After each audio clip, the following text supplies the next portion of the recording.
This is the Unnamed Shearwater. Before I show you the whole cleaning, there's a note that I just want to try and make clear that was in my portal.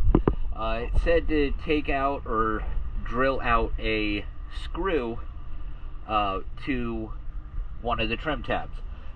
Now the screw, the observation that I have is the trim tab that had the issue of only having one screw in it. Looks like it's been completely replaced. So I'm not taking a screw out of that trim tab, but I did take one screw, this one right here, out of your port trim tab, and that's because out of the 5 spots for a screw, 2 of them are missing. So including this screw, you have 3 screws on this trim tab, but we're going to size this screw out to where we could get 2 more in for you, to where we could put them in by the next service. So let's go ahead and check out this hole clean.